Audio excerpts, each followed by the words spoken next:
లక్షల డప్పుల గుండె చప్పుడు ప్రభుత్వం వింటే మంచిది, లేకుంటే భవిష్యత్తును వారే తేల్చుకోవాలి.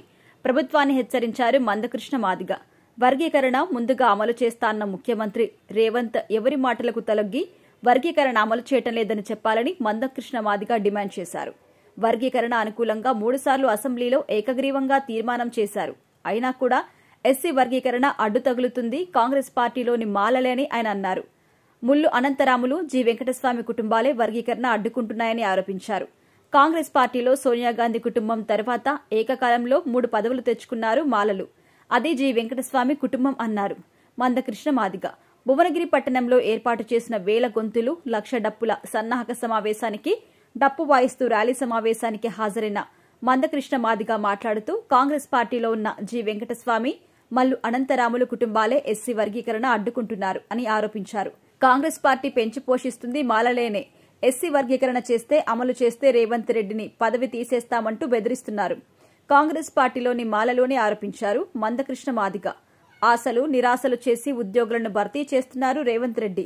వర్గీకరణ అమలు చేయకుండా ఉద్యోగులు భర్తీ చేస్తున్నారన్నారు.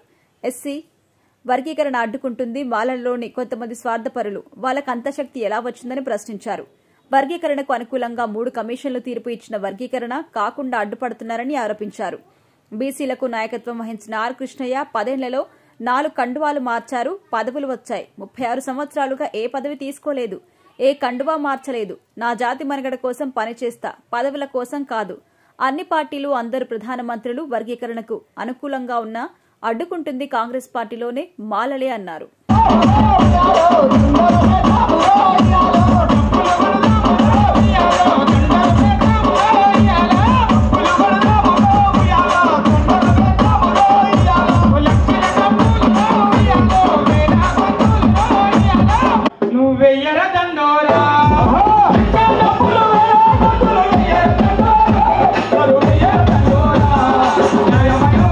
ప్రపంచవ్యాప్తంగా ఒక ఉద్యమంగా మారే సందర్భం ఫిబ్రవరి 7న లక్షల డప్పులతో హైదరాబాద్లో మన గుండె చప్పుడు వినిపించబోతున్నాం. ఒక ఊర్లో 10 డప్పులు మోగుతూనే ఊరంతా దద్దరిల్తుంది. అది సావు డప్పుకైనా, పెళ్లి డప్పుకైనా, ఇంకో డప్పైనా, ఊరేగింపు డప్పైనా ఒక 10 డప్పులు మోగుతూనే ఊరంతా దద్దరిల్తుంది కదా. ఒక్కసారి లక్షల డప్పులు హైదరాబాద్కు వస్తే ప్రపంచం ఎట్లుంటుందో చూద్దాం. మన ఆవేదన, మన గోడు ఈ ప్రభుత్వానికి వినిపించే విధంగా, ఈ ప్రపంచం మన గోడును అర్థం చేసుకునే విధంగా లక్ష డప్పులతో మన గుండె చప్పుడు వినిపించబోతున్నాం. దానికి సిద్ధపడండి. అయినప్పటికీ ఎప్పుడు అమలు చేస్తారో చెప్పలేని పరిస్థితి. మరొక వైపు వర్గీకరణ లేకుండానే ఉద్యోగాలు భర్తీ చేసే పరిస్థితి, మన బిడ్డలకు అన్యాయం చేసే పరిస్థితి రేవంత్ రెడ్డి సర్కార్ తీసుకొచ్చేసింది. ఎవరి ఒత్తిడికి తలొగ్గింది. నిండు శాసనసభలో చెప్పిండు కదా, శాసనసభలో చెప్పిన మాట ఎందుకు తప్పుకుంటున్నాడు? ఎవరి ఒత్తిడి వల్ల తప్పుకుంటున్నాడు?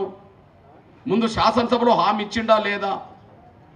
ఇచ్చిన హామీని నేను 2 నెలల పాటు ఎందుకు నమ్మాల్సి వచ్చింది? వర్గీకరణకు అనుకూలంగా అంటూనే వర్గీకరణ జరగలేదు ఆ సమయంలో. ఇప్పుడు సుప్రీంకోర్టు తీర్పు అనుకూలంగా వచ్చినప్పుడు కూడా వర్గీకరణ జరగనివ్వట్లేదు కాంగ్రెస్ మాలలే. ఏమి, నేను వ్యక్తిగతంగా కాంగ్రెస్ వ్యతిరేకం కాదు, కానీ జరిగిన చరిత్ర మాత్రం అట్లనే ఉన్నది. ఒక మీ అన్నగా చెప్తున్నా చూడండి. మీ అన్నగా ఇంటరని నేను ఆశిస్తున్నా. నేను ఏ పార్టీకి వ్యక్తిని కాదు. నేను అందరి దగ్గరికి వెళ్ళా. జాతిని గెలిపించడం కోసం ఈ 30 ఏళ్ళలో అందరి దగ్గరికి వెళ్ళా. నాకు తరతరాలుగా అన్యాయం జరిగిన ఈ జాతిని గెలిపించాలంటే ఎవరు సాయం చేస్తారన్నా నేను వాళ్ళకి అండగా నిలబడ్డా. వాళ్ళు ఇచ్చింది ఏం తీసుకోలే రాజకీయంగా పదవులు, కానీ ఏబిసిడి కోసం అందరినీ కలిశారు. నాకు టీడీపీ, కాంగ్రెస్, బీఆర్ఎస్, బీజేపీ ఎవరు సాయం చేస్తారన్నా నేను వాళ్ళ సాయం కోరా. ఎవరు మన సహకారం కోరినా వాళ్ళకి నేను సహకరించాను. ఈ ముఖ్యమంత్రి కూడా శాసించే కాడికి వచ్చారు వాళ్ళు. లేదా ముఖ్యమంత్రి అసెంబ్లీలో చేసిన ప్రకటన ఎందుకు అమలు జరుగుతలేదు? అందరికంటే ముందు అసెంబ్లీలో మాట్లాడింది ఆయనే కదా. ఈ దేశంలో సుప్రీంకోర్టు తీర్పు మీద ఎవరు మాట్లాడక ముందు అసెంబ్లీలో మాట్లాడింది రేవంత్ రెడ్డి గారే. మరి మనకు అనుకూలమే, చరిత్ర సాక్ష్యం. మన ఉద్యమంలో పాల్గొన్నోడు, మన సహకారంతో గెలిచినోడు, మనకు అనుకూల ప్రకటన చేసినోడు ఎందుకు కట్టుబడలేడు? ఆపేశారు. ఆయన కాళ్ళు కట్టేశారు. ఆయన చేతులు కట్టేశారు, ఆయన నోరు కట్టేశారు. ఇప్పుడు వర్గీకరణ జరగకుండా ఆపుతున్నారు. వాళ్ళు శాసిస్తున్నారు. వాళ్ళు శాసించే స్థాయికి మొదటి నుంచి వాళ్ళు ఎదిగారు. కాంగ్రెస్లోనే తలకి వర్గీకరణ చేయకుండా ఆపేస్తున్నది. 2004 నుంచి ఇప్పటి వరకు అదే కథ. కాంగ్రెస్లో మాలల వల్లే సమస్య వచ్చిందని మీరు మర్చిపోతారు సార్ అనుకుంటున్నాను. ఆ విధంగా పెంచి పోషించింది. ఆ పెంచి పోషించింది అనడానికి నేను 3 సాక్ష్యాలు చెప్తున్నా, గమనించండి. అవును, మీరు నేను పుట్టకముందు,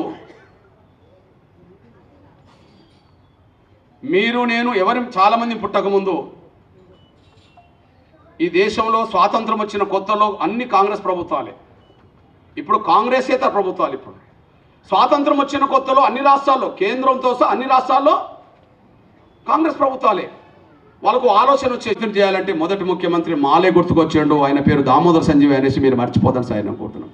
అంటే మొదటి ముఖ్యమంత్రిని దేశంలో కాంగ్రెస్ చేసింది ఎవరిని అంటే మాలలు చేసింది. అప్పుడు నువ్వు నేను పుట్టలేదనేసి మీరు మర్చిపోతారు సార్ అనుకుంటున్నాను. ఇప్పుడు కాంగ్రెస్ పార్టీ జాతీయ అధ్యక్షుడు ఎవరు? మల్లికార్జున్ ఖార్గే. ఆయన కూడా కర్ణాటక మాల అనేసి మీరు మర్చిపోతారు సార్ అనుకుంటున్నాను. మొదటి కాంగ్రెస్ పార్టీకి మొదటి దళితుడిని కూడా అధ్యక్షం చేయాలనుకున్నది. కాంగ్రెస్ పార్టీకి ఏదో ఒక సమయం ఉన్నది, నంబర్ 1. ఆ తర్వాత జరిగిన పరిణామాల్లో ఆ సంజయ్ గారిని అడ్డం పెట్టుకొని రెండో స్థాయి రాజకీయంగా చక్రం తిప్పింది ఈ తెలంగాణలో. ఉమ్మడి ఆంధ్రప్రదేశ్లో 2 దళిత కుటుంబాలు, ఆ దళిత కుటుంబాలు 2 మాలల కుటుంబాలు అనేసి మీరు మర్చిపోవద్దు.